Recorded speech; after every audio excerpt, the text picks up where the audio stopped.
My family owned Barnes Maple Farm for almost a century. When the previous owner decided to sell, I finally had the chance to buy the farm back. For me, it wasn't just land, it was a piece of my family's history. The property included several hundred acres of maple trees, an old sugar house, farm roads, and the original family barn. I spent months restoring the buildings. Everything was finally starting to feel like home again. Then I received a letter from a neighborhood HOA. It said several parts of my farm were considered community property.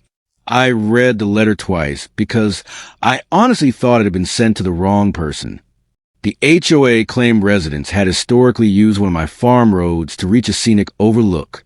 They also claimed the Maple Grove was part of a shared community landscape. Neither claim made sense to me. I checked my deed and the original property survey. The road was clearly inside my farm boundaries. So was the Maple Grove. Then Karen Whitmore, the HOA president, showed up at my farm.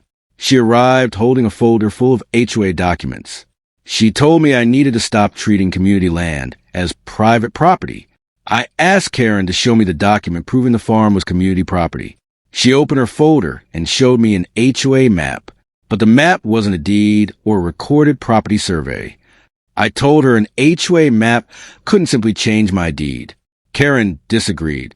She said the community had used the road for years and therefore believed it belonged to everyone. I offered to let her review the actual property records. Instead, she said she would have the HOA attorney handle it. I told her that was fine.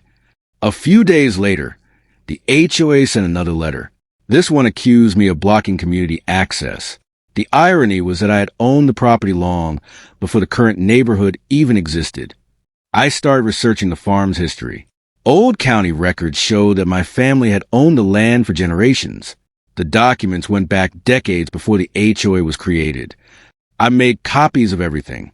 The deed, surveys, historic maps, tax records, and farm photographs all told the same story. The land belonged to my family. Then Karen made her biggest mistake. She told me the HOA would send someone to inspect the farm. I told her they would need permission before entering. The next morning, I found two people from the HOA near one of my maple groves. They were taking photographs. I calmly asked them to leave the private property. Karen called me afterward and accused me of interfering with community business. I reminded her that the Maple Grove was part of my private farm. She said she would take the matter to the authorities. Later that afternoon, a sheriff's vehicle turned onto my gravel driveway. I recognized the vehicle immediately. Karen had actually called the sheriff. Deputy Mark Reynolds stepped out and introduced himself. He explained that the HOA had reported a property access dispute. I invited him to look at the deed and survey before making any assumptions. The deputy reviewed the documents carefully. He compared the survey with the HOA map Karen had provided. The difference was obvious. Karen insisted the community had rights to the farm road.